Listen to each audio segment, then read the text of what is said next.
Okay, the sixth film in MCU in chronological order is actually the fourth film of Phase 1, which is Thor, the final piece of the puzzle before the Avengers. Okay, let's make this review as short and sweet as possible. Overall, I think the first Thor movie is okay. Excuse me, is okay. I think like Iron Man 2, this is one of the more weaker entries, and not for a lack of trying. You know, as you watch Thor, it's a very entertaining movie with a good, fun cast, and you got Kenneth Branagh, who is a very talented actor and a very talented filmmaker, and is somebody who is heavily influenced by the works of Shakespeare. I mean, Kenneth Branagh is known as Mr. Shakespeare, so you would think that a story like Thor would fit this man's wheelhouse very much so. Instead, instead, this movie feels very just lopsided in a lot of areas. Like you got the stuff on Asgard, which is actually the more interesting part of the story, and Thor's journey on Earth is kind of more along the lines. Is kind of along the lines of a paint by numbers superhero story, and the two just have a hard time. And Brana has a hard time meshing these two stories as one to make it feel whole. Like it feels like two separate stories with two separate tones. Like the stuff on Asgard is more Shakespearean, more regal, while the stuff on Earth is more, is just more, comedic in a way in some areas, and more just paint by numbers. Hey, it's a superhero's journey type of deal. But that's not to say that it feels out of place or it doesn't feel welcome, because Kenneth Branagh, like I said, even though I think he has a hard time trying to marry the two, he does do his best, and it does make the story coherent. But you can tell where his strongest suit is and where his weakest link is. Branagh's weakest link is telling the superhero side of the story. His strongest link is telling the more Shakespearean side of the story, which has to do with Loki and him being an adopted brother of Thor, him having origins as a frost giant, but being led to believe that he's an Asgardian. You have the whole thing with Odin. You got the whole thing with Odin keeping secrets from his adopted son and then fall into the Odin sleep when Loki finds out. You have Loki being a traitor to his father by aligning himself with the Frost Giants so that way he can ascend to the throne of Asgard. And he's doing everything in his power to conspire to get Thor out of Asgard so he can have the power to alter himself. Like, that's all Shakespearean stuff. That's where Kenneth Branagh is at his strongest. And the stuff on Earth is just Thor trying to find himself, trying to learn the error of his ways, trying to go from this brash and cocky warrior into a wise and noble king. Thor's character journey in the first movie is actually his best character journey in the first movie. This movie unfortunately started the whole running joke of every single time you see Thor on screen, he's constantly finding himself. Like this guy has not found himself after 12 years of being in the MCU. How much longer is it going to take for Thor to find himself? But his best character journey was in the first Thor movie.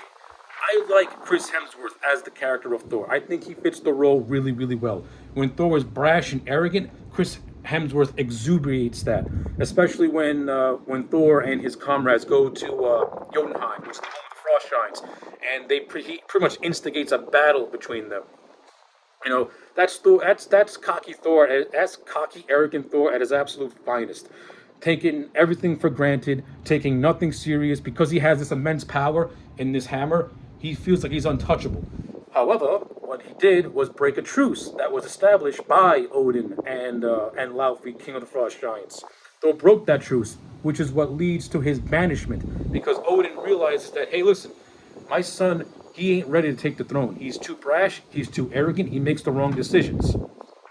And Thor being on Earth, meeting up with Jane Foster, Eric Selvig, and Darcy, these three people help Thor on his journey to pretty much be a more wiser man, a more wiser human, to be more selfless and not selfish. That's, and like I said, even though I think the stuff on Earth is kind of dull, at least Thor's character journey, it works for me. I like seeing Thor go from this arrogant person to a more wise, more wiser, more somber person towards the movie's end. It's handled fairly well. And Branagh did do a good job at integrating some comedic elements into that journey as well. Like when Thor is having coffee for the first time, he likes it. He slams the glass and like, another! You know, the scenes he has with Eric Selvig. I wish they would have kept this deleted scene in which they're at a bar trying to outdrink one another. That scene really like heightens up the budding friendship between these two.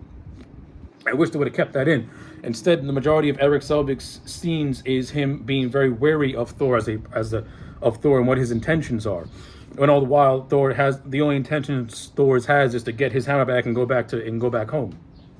But I like it. But I do like the subtlety of Selvig's and Thor's budding friendship. I think Natalie Portman as Jane Foster, she's okay. She and Hemsworth have decent chemistry. Though I think their romance their romance is cute for what it is, but it's not the best. Honestly, Stark and Pepper have the best romance out of the entire MCU up to this point in Phase 1. That's just me personally. But Natalie Portman, she's fine for what she is. Darcy, Kat Dennings, give and take. Sometimes her humor could be, can give you a little rib tickler. Other times her humor can be absolute cringe. You just want to smack across the face and say, hey, woman, shut up. Oh yeah, like the character of Darcy is hit and miss. You have cameos. You got Clark Gregg as Coulson, who makes his appearance, which was teased at the end of Iron Man when he goes to New Mexico to find Thor's hammer, which is where it landed on.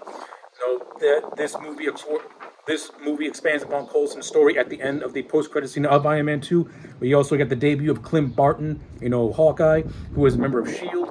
We see his appearance when Thor goes to the crater site to try and get Mjolnir. That's currently being protected by S.H.I.E.L.D. Of course, he fails. And then he has a conversation with his brother Loki. Up to this point, Loki had pretty much found out the truth about him being half Frost Giant and how his father and how Odin lied to him. And now Odin fell into the Odin sleep, and now Loki, by default, has ascended the throne of Asgard. And his first act is to eliminate the Frost Giants. Tom Hiddleston's first performance as Loki, to me, is Loki at his most evil. I like Loki in the first Thor movie because he comes across as just evil. But you understand his motivations. He is somebody who has been lied to as a child. And now he's finding out the truth. And now he's finding out the truth. He doesn't know how to grasp it. He doesn't know how to handle it. The only thing he wants to do is just eliminate things and just destroy things. This is Loki at his most vicious. To me, this is Loki at his most vicious and his most evil. And we're never going to get this Loki again because he's grown too popular as a character, especially when you get to Avengers and Thor the Dark World and Ragnarok and all the appearances he's made after that. They turned Loki from like this evil villain into an anti-hero in a way, almost into like a comedic character when you look at it. Because in Avengers started to decline of Loki as a serious threat and more or less into that funny goofball who you like to invite at parties to do parlor tricks. That's what Loki descended to after his first appearance in Thor, which to me is his best appearance because this is him at his most evil.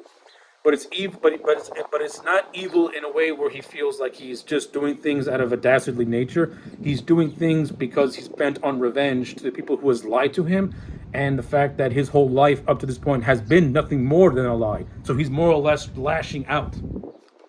So it's like it's evil, but not fully. But it's an evil you can understand because he feels like he's been wronged. I like it. I thought Tom Hiddleston's performance was absolutely really good as the character of Loki. Like Hiddleston, even though I got my criticisms of Loki as a character, Hiddleston never disappointed me in the role. You can clearly tell he has a reverence for the character of Loki, and he does fit it like an absolute glove. So yeah, in terms of Loki's first appearance, nothing bad to say. The actor who played Laufey, I think his name is Colm. He was in Face Off. He played a doctor in Face Off. I can't remember what his name. Colm Ferrier. Laufey is a forgettable villain. You can tell that he's just Loki's punk. Because at the climax, he and Loki make a deal to kill Odin, and then Loki betrayed Laufey by killing him just to ensure that he's 100% with the Asgardians and wanting to keep his devious nature up. So like basically, the character of Laufey is meaningless. The beginning of the movie when Odin's telling the story about how the Asgardians and the Frost Giants have the rivalry, the stuff between Laufey and Odin in that flashback is what made them interesting. But of course, they don't have no final scene together outside of Odin saving Thor and his friends from the brink of death. And that's pretty much it. Laufey is a very forgettable villain. He looks cool. The whole look of Jotunheim, the land of the frost giants, looks very fucking bleak and desolate and awesome, but doesn't do anything in the long run. There's a forgettable villain, forgettable villain. The other supporting cast includes, Jamie Alexander as Lady Sif, Ray Stevenson as Volstagg. You got the characters of Hogun and Fendal, who are Thor's friends. I think the actors all put in decent performances. I think they're underutilized in a lot of areas, but unfortunately, this is the best we're gonna get when it comes to Lady Sif and the Warriors 3, which is a shame because I like Jamie Alexander in the role of Lady Sif, and I like Ray Stevenson in the role of Volstagg, the heart of Volstagg. And we're never gonna get these characters, these four characters, Lady Sif and the Warriors 3, they're never gonna be as good as they were in this movie. Maybe in Dark World a little bit, but that's pretty much it. This is pretty much the best we have to offer these four characters, Thor's friends, who are like Thor's little mini team that should have easily been more expanded upon in future installments, but they were barely touched on in a lot of areas, I should say, which is a shame because you could have gotten so much out of it, like Thor and his little team going on these wacky adventures. That I wanted to see more of that stuff because the actors do have a good chemistry with one another, and I wish we could have gotten more of that, but we didn't because the majority of this movie spent so much time on Earth, and the stuff in Asgard is basically just not forgotten about, but very little of it. And Branagh is playing more to his weaknesses and not his strengths, and he's not finding that even balance between the two, which gets really frustrating when you watch this movie. Like when I watch a Thor movie, I want to see him go on these cosmic journeys and kick some major league ass. But that's neither here nor there. We're not up to that part yet. Yeah. Overall, Lady Sif and the Warriors 3, they're cool. They got some nice little moments here and there, but overall, they could have been utilized so much better. But I do like how they are. But I do like the third act where the four of them, along with Thor, are taking on the destroyer that's just destroying everything in New Mexico. That's really the only scene where they really have a chance to shine as a team. And I wish the fight scene would have gone on much, much longer than it actually did. That's just me personally. You have heavy hitters like Rene Russo and Anthony Hopkins as Frigga and Odin, and I like their performances in this movie. I think Rene Russo is criminally underutilized in this movie because I like her as the character of Frigga. She brings a sense of royalty to her and that motherly aspect to her sons. And you have Anthony Hopkins as Odin. You can't go wrong with Anthony Hopkins as a wise king type of character. He fits the role of Odin perfectly. I love him, and I like him in this role. I wish he had more scenes. There's another deleted scene where Odin and Frigga are having a conversation debating on whether or not Odin made the right choice to banish Thor. And we see that he did not want to do it, but he had no choice but to do it. It's like this movie has two deleted scenes that should have been in this movie because it would have added so much more to the characters. Like for a movie that tried to focus on character, you deleted some good character moments and some good character stuff to add more depth to them. That's why the first Thor movie, to me, can be really frustrating in a lot of areas. In terms of how kind of Ronald directs the action sequences in this movie, I think it's well done. But then again, this movie is very light on the action, and if it's very, very dialogue heavy. Like the big action set piece of Thor and his friends against the Frost Giants, that's a lot of fun. And then after that, it's just a long stretch of Thor's journey to get back to Asgard and Loki's ascent to the throne of Asgard, which is still handled fairly well. And even though I think the stuff on Earth could be better, the stuff on Loki's anti-journey is actually the more interesting aspect of the movie, to be honest with you. That's just me personally. And then you get to the big climax. Like I said, Thor and his friends going against Loki's destroyer was an entertaining scene that could have lasted much longer. And the final battle between the two brothers is not more or less a fight, but more or less Thor trying to get through his brother, who has pretty much become a genocidal maniac at this point, because he's out to destroy the entire realm of Jotunheim by any means necessary. And he does this by taking control of the Bifrost, which is guarded by the gatekeeper Heimdall, played by Idris Elba. So I like Idris Elba. I like him in the role of Heimdall after the first Thor movie, where Heimdall actually has more to do. In this movie, Idris Elba to me is wasted in this movie because he does nothing but stand around. The movie teases the fight scene, and Loki takes him out with his frost powers. Boring. You could have at least had Heimdall and Loki do a little, sword play before Loki using his powers to take him down. I think Heimdall the character of Heimdall and Idris Elba are underutilized in this fourth Thor movie. At least in Dark World and Ragnarok, he has a little bit more to do. As a first appearance, you got a good actor playing the character, but the character's underutilized for the most part, in my opinion. Like I said, I like the stuff with Eric Selvig. He makes references to Bruce Banner and a very under-key reference to Hank Pym Ant-Man as a colleague of his who dealt with S.H.I.E.L.D. in the past. I like the character of Eric Selvig, played by the great Stellan Skarsgård. He brings a lot of charisma and he brings a lot of charisma to it. I like how he's a father figure to Jane Foster. And I like how Eric Selvig, kind of like Phil Coulson, is going to be a link to the more cosmic side of the MCU.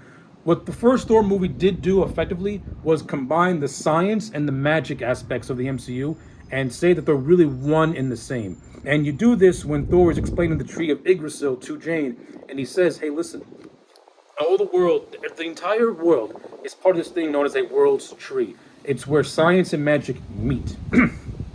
So I like that stuff.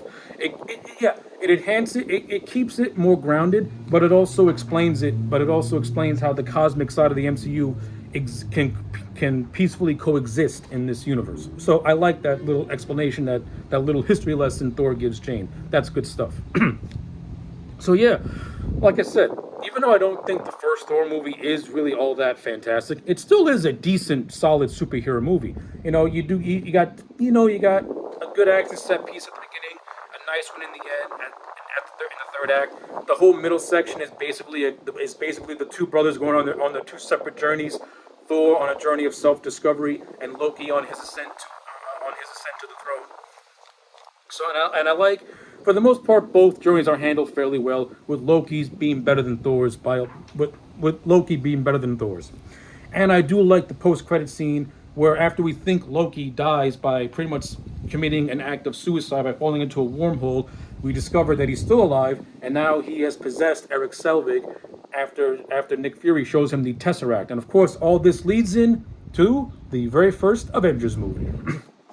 So yeah, with all that being said, I'm going to give Thor a 6.5 out of 10. My thoughts on it really haven't changed after watching this movie multiple times. I still enjoy it, but my problems with it still stand. I think overall, the first Thor movie is a decent movie, not a great movie. It's not really all that memorable, aside from Tom Hiddleston's performance as Loki and a couple of and some good stuff peppered throughout.